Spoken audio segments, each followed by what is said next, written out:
وَوَصَّيْنَا الْإِنسَانَ بِوَالِدَيْهِ حَمَلَتْهُ أُمُّهُ وَهْنًا عَلَى وَهْنٍ وَفِصَالُهُ فِي عَامَيْنِ أَنِ اشْكُرْ لِي وَلِوَالِدَيْكَ إِلَيَّ الْمَصِيرُ وَإِنْ جَاهَدَاكَ عَلَى أَنْ تُشْرِكَ بِي مَا لَيْسَ لَكَ بِهِ عِلْمٌ فَلَا تُطِعْهُمَا وَصَاحِبْهُمَا فِي الدُّنْيَا مَعْرُوفًا وَاتَّبِعْ سَبِيلَ مَنْ أَنَابَ إِلَيَّ ثُمَّ إِلَيَّ مَرْجِعُكُمْ فَأُنَبِّئُكُم بِمَا كُنتُمْ تَعْمَلُونَ۔ صدق اللہ العظیم۔ عزیزان گرامی، والدین کے ساتھ احسان کرنے کا بیان چل رہا ہے، تو اللہ رب العزت نے انسان سے مخاطب ہو کر، انسان کو اپنی طرف مخاطب کر کے اللہ نے کچھ احکام جو ہے وہ انسان کے لیے بیان فرمائے ہیں۔ تو قرآن کریم کے اندر رب فرماتا ہے کہ وَوَصَّيْنَا الْإِنسَانَ بِوَالِدَيْهِ، کہ ہم نے انسان کو وصیت کی۔ اب یہ وصیت وہ نہیں ہے جو مرنے والا بندہ زندہ لوگوں کے لیے وصیت کر کے جاتا ہے کہ میں یہ وصیت کر کے جا رہا ہوں، نہیں، بلکہ اللہ کی وصیت سے مراد ہے کہ اللہ نے تاکید فرمائی، اللہ نے انسانوں کو تاکید فرمائی، حکم دیا۔ تو وَوَصَّيْنَا الْإِنسَانَ، اللہ نے انسان کو تاکید فرمائی۔ آپ یہاں پر ایک بات نوٹ کر سکتے ہیں کہ اللہ نے تاکید کسی جانور کو نہیں فرمائی، کسی حیوان کو نہیں فرمائی، اللہ نے کسی کافر کو تاکید نہیں فرمائی، اللہ نے کسی یہودی اور نصرانی کو، کسی بد مذہب اور بد مسلک کو، کسی کو خاص نہیں کیا کہ میں فلاں انسان کو، فلاں مسلک کے انسان کو، فلاں مذہب کے انسان کو تاکید کر رہا ہوں، نہیں، فرمایا وَوَصَّيْنَا الْإِنسَانَ، انسان کو تاکید فرمائی کہ جو بھی بندہ والدین رکھتا ہے، جس کے والدین ہیں، اسے تاکید کر رہا ہوں۔ باری تعالیٰ تاکید کیا ہے؟ فرمایا کہ بِوَالِدَيْهِ، ہم نے انسان کو تاکید کی بِوَالِدَيْهِ، اس کے والدین کے متعلق، اس کے ماں اور باپ کے متعلق۔ اب تاکید کیا تھی؟ اب رب وجہ بتا رہا ہے۔ وجہ کیا ہے؟ کہ حَمَلَتْهُ أُمُّهُ وَهْنًا عَلَى وَهْنٍ، کہ حَمَلَتْهُ أُمُّهُ، انسان کی ماں نے اسے اٹھا کے رکھا، اسے رکھا، وَهْنًا عَلَى وَهْنٍ، تکلیف پر تکلیف برداشت کرتی رہی۔ وہ جب 9 ماہ کی عمر ایک بچہ اپنی ماں کے پیٹ میں گزارتا ہے، تو رب وہ کیفیت بتا رہا ہے کہ حَمَلَتْهُ أُمُّهُ وَهْنًا عَلَى وَهْنٍ، کہ جب اس کی ماں نے اس نے 9 ماہ اپنے پیٹ میں رکھا، اور وَهْنًا عَلَى وَهْنٍ، وہ تکلیف پر تکلیف برداشت کرتی رہی۔ تو پھر جب بچہ پیدا ہو جاتا ہے، وَفِصَالُهُ فِي عَامَيْنِ، رب فرما رہا ہے کہ 2 سال تک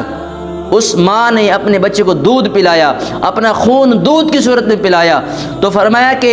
یہ والدین کے احسان میں سے، جو والدین کے ساتھ احسان کرنے کا حکم دیا جا رہا ہے نا، تو اس میں جو ماں کا کردار ہے وہ افضل رہا ہے ہمیشہ۔ ماں کی تکلیفیں اولاد کے لیے زیادہ ہوتی ہیں، ماں کی دل لگی اولاد کے لیے زیادہ ہوتی ہے۔ تو رب نے فرمایا کہ ماں جس نے 9 ماہ اپنی اولاد کو پیٹ میں اٹھائے رکھا اور تکلیف پر تکلیف برداشت کرتی رہی، وَفِصَالُهُ فِي عَامَيْنِ، اور پیدا ہونے کے بعد بھی اس کی ذمہ داری رہی، وہ یہ تھی کہ وہ اس نے اپنا خون 2 سال تک اپنی اولاد کو پلایا۔ تو فرمایا کہ یہ میں تاکید کر رہا ہوں۔ اب تاکید کیا تھی؟ وجہ بتا دی کہ اس وجہ سے تاکید کر رہا ہوں۔ تاکید کیا ہے؟ فرمایا انشکر لی وَلِوَالِدَيْكَ، کہ اے بندے انشکر لی، میرا شکر ادا کر، وَلِوَالِدَيْكَ، اور اپنے والدین کا شکر ادا کر۔ تو رب نے ہمیں کیسے بہترین طریقے کے ساتھ فرما دیا کہ میرا بھی شکر ادا کر، میں تیرا خالق حقیقی ہوں، اور اپنے والدین کا بھی شکر ادا کر، جنہوں نے تیرے لیے تکلیفیں برداشت کی، جنہوں نے تیرے لیے ہر تکلیف سے گزر کر تجھے ایک مقام دیا، تجھے ایک بہترین زندگی دی۔ فرمایا الی المصیر، میرا شکر ادا کر، اپنے والدین کا شکر ادا کر، الی المصیر، آنا تو نے میری طرف ہی ہے بعد میں، اگر نہیں کرے گا تو میں بروز قیامت حساب کتاب تم سے لے لوں گا۔ تو رب نے فرمایا کہ میرا بھی شکر ادا کر، اپنے والدین کا بھی شکر ادا کر۔ اسی آیت کا دوسرا حصہ، دوسری آیت فرماتا ہے کہ وَإِن جَاهَدَاكَ عَلَىٰ أَن تُشْرِكَ بِي مَا لَيْسَ لَكَ بِهِ عِلْمٌ، بچے چھوٹے ہوتے ہیں نا، تو ماں باپ اپنے بچوں کو اللہ کی نافرمانی سکھاتے ہیں، اللہ کے ساتھ کسی کے شریک ہونے کا حکم دیتے ہیں۔ فرمایا کہ وَإِن جَاهَدَاكَ، اگر وہ دونوں تیرے ماں باپ کوشش کریں کہ عَلَىٰ أَن تُشْرِكَ بِي، کہ وہ میرے ساتھ کسی کو شریک ٹھہرائیں، تجھے کہیں کہ تیرا خدا اللہ نہیں ہے، کوئی اور خدا ہے، تو فرمایا کہ ما لیس لک بہ علم، تجھے اس چیز کا علم نہ ہو کہ میں تیرا خدا ہوں، تجھے علم نہ ہو، اور وہ دونوں تجھے یہ سکھائیں، تجھے یہ حکم دے، تجھے یہ فرمان دیں کہ میرے ساتھ کسی کو شریک ٹھہرائے، تو فلا تطیعہما، ان کی پیروی نہ کر،